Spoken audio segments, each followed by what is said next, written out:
अस्सलाम वालेकुम स्टूडेंट्स। आज हम डिस्कस करने वाले हैं most 32 important MCQs related to biology 12th class chapter number 2 support and movement. First MCQs है adopted physical changes that help in support and movement, यानी वो एवोल्यूशनरी चेंजेस जो टाइम टू टाइम डेवलप हुई हैं animals के अंदर, वो कौन सी हैं जो सपोर्ट एंड मूवमेंट में हेल्प कर पाती हैं।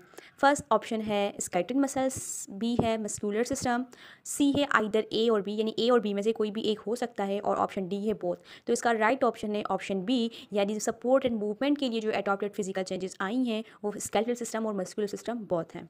Study of bones is called as, study of bone को ऑस्टियोलॉजी कहते हैं, ऑस्टिनोलॉजी नहीं कहते, ऑस्टियोलॉजी। स्पेलिंग में थोड़ा ट्रिक रखी हुई है, इसमें आई जो है वो एब्सेंट है, वो ही इसका राइट ऑप्शन है, तो ऑप्शन सी करेक्ट है। Total number of bone at the time of birth, जब बच्चे बेबी की बर्थ होती है ह्यूमन की, तो जो नंबर ऑफ बोन्स होते हैं वो 300 होते हैं, लेटर वो डिफ्यूज़ होके 206 हो जाते हैं। एमसीक्यूज नंबर 4 है deposition of calcium is called as, deposition of calcium को कैल्सिफिकेशन भी कहते हैं और ऑसिफिकेशन भी कहते हैं, तो राइट ऑप्शन है ऑप्शन डी, यानी both A and B. A cancellous और spongious part of bone in the terminal regions are, देखिए जो बोन की स्ट्रक्चर होती है उसका जो टर्मिनल पार्ट होता है ना, एंड वाला पार्ट, तो वो स्पंजिस भी होता है और कैल्सिलियस भी होता है, तो उससे उसका जो नाम है वो है एपीफाइसिस। ठीक है, तो राइट ऑप्शन जो है वो सी है। और मेटाफाइसिस, ये दो जो एपीफाइसिस हैं इनके बीच में हमारा आया है डायाफाइसिस आता है, और उन दोनों के बीच में बोथ साइड्स पे जो आता है वो मेटाफाइसिस आता है, तो राइट ऑप्शन जो है वो ऑप्शन सी है। Hydroxyapatite part of osteon lamella is made up of, जो लैमिला होती हैं, ओस्टियोन्स होता है वो लैमिलास के बना हुआ होता है, और ओस्टियोन्स के अंदर जो होती हैं वो आपके ब्लड वेजल्स और लिम्फेटिक वेजल्स वगैरह होते हैं ना, तो वो जो पार्ट होता है वो किस चीज़ का बना हुआ होता है, एक ऑर्गेनिक पार्ट का और एक इनऑर्गेनिक पार्ट का ना। जो ऑर्गेनिक पार्ट का होता है वो कोलाजन का बना हुआ होता है, जो इनऑर्गेनिक पार्ट है वो कैल्शियम फोस्फेट का बना हुआ होता है, तो राइट ऑप्शन है ऑप्शन डी, यानी b and c. Which of the following are undifferentiated cells, undifferentiate cells का मतलब होता है वो सेल्स जो मेच्योरिटी या डिवीजन के बाद उनकी मेच्योरिटी पे पता चले कि वो किस टाइप के सेल हैं। ये ड्यूरिंग लेक्चर्स भी आपको मिल जाएगा कि प्रोजेनेटेड स्टीम सेल्स जो हैं वो मेरिस्टेमेटिक सेल्स हैं, ये जब डिवाइड होते हैं तो उनके डिवीजन के टाइम पे पता नहीं होता कि ये कौन से सेल बनने वाले हैं, यानी ओस्टियोब्लास्ट बनने वाले हैं या कॉन्ड्रोब्लास्ट बनने वाले हैं। ठीक है, तो वो एट द मेच्योरिटी पता चलता है। तो प्रोजेनेटेड स्टीम सेल्स जो है वो अनडिफरेंशिएट सेल्स हैं, वो हम उसको सिर्फ उनकी जो डिवीजन के टाइम पे हम नहीं बता सकते कि ये कौन से सेल हैं, मेच्योरिटी पे पता चलता है कि ये इस तरीके के सेल हैं, तो ऑप्शन सी जो है वो इसका करेक्ट ऑप्शन है। Mature multi nucleated monocytes are, देखिए मोनोसाइट्स जो है वो हमारे वाइट ब्लड सेल्स हैं ना, तो जब हमारे बॉन्स क्रेक होते हैं और उन बॉन्ड की क्रेक करने के लिए जो सेल एक्शन परफॉर्म करते हैं वो हैं ओस्टियोक्लास्ट, जो बेसिकली मैच्योर मोनोसाइट्स हैं। और मोनोसाइट्स जब कंबाइन होकर मल्टी न्यूक्लिएटेड सेल्स बनाते हैं यानी ओस्टियो क्लास बनाते हैं, तो उसे वो जो है हमारे बॉन्ड्स को डी कैल्सीफाई करते हैं, और वो कैल्शियम जो है अगेन हेल्प आउट करता है न्यू बॉन्ड की रिपेयरमेंट में।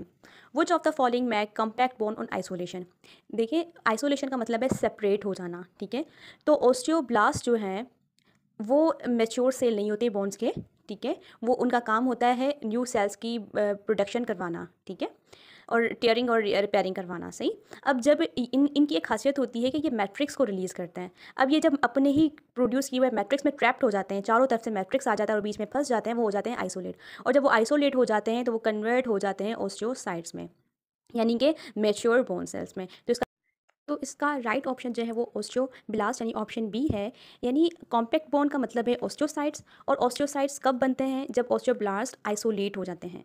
ठीक है, most flexible as well strong cartilages found और लोकेटेड इन, जो मोस्ट स्ट्रॉन्ग कार्टिलेजेस है वो इपीग्लोटिस में पाया जाता है, या जो हमारे इंटरनल और एक्सटर्नल ईयर कैनाल हैं उनमें पाई जाती हैं, तो इसका राइट ऑप्शन है इपीग्लोटिस।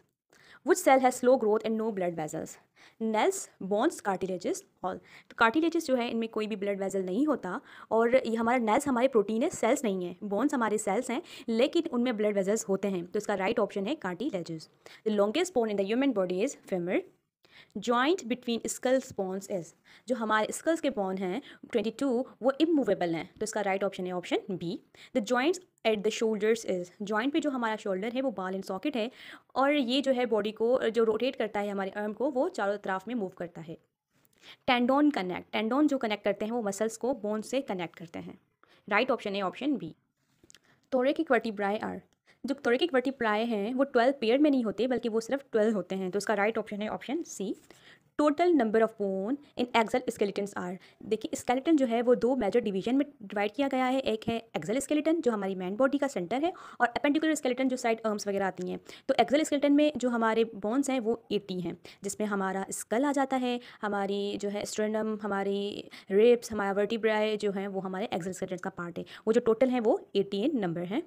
Immovable joints are.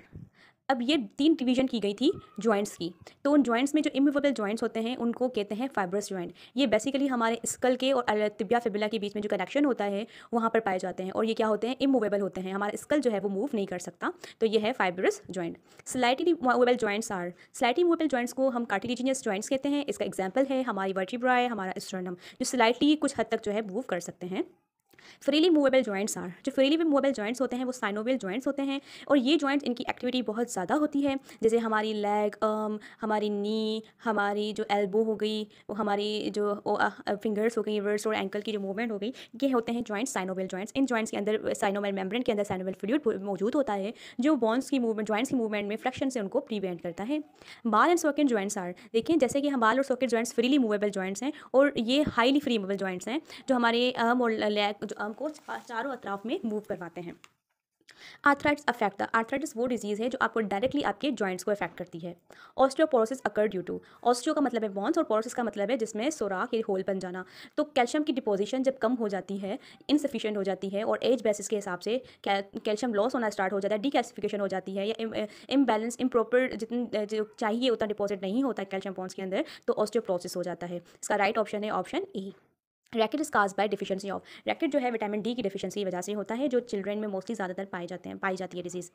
Gout result from accumulation of. Gouts जो है वो जॉइंट्स की डिजीज़ है। इसमें क्या होता है कि आपके जॉइंट्स के अंदर, आपकी जो जॉइंट है उनके अंदर यूरिक एसिड की डिपोजिशन स्टार्ट हो जाती है।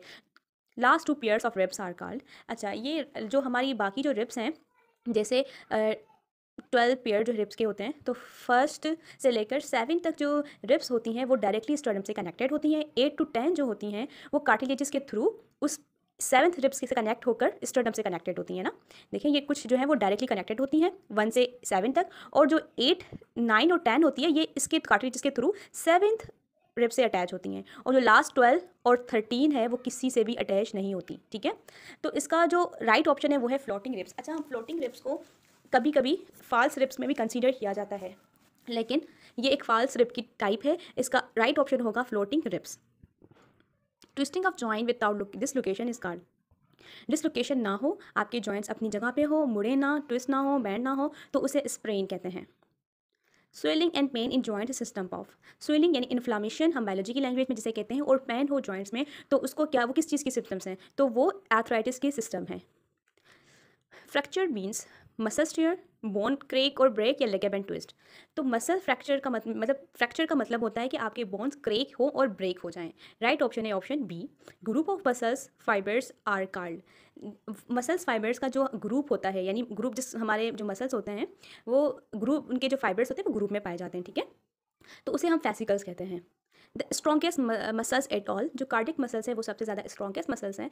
उसके वो इसलिए क्योंकि ये continuously through out the life जो है वर्कआउट करती हैं। हमारे स्केलेटल मसल्स को देख लें, जब बॉडी के उस पार्ट को मूव करवाना हो तो वर्कआउट करती हैं। हमारे स्मूथ मसल्स जब डाइजेशन का प्रोसेस हो तब करती हैं, लेकिन कार्डिक मसल यानी हार्ट की जो मसल्स हैं वो through out the life time without fatigue काम कर रही होती हैं, तो ये स्ट्रॉन्गेस्ट मसल्स हैं।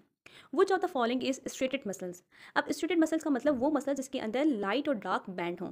तो ऐसे मसल्स कौन से हैं, कार्डियक हैं, स्मूथ हैं, या स्केलेटल हैं।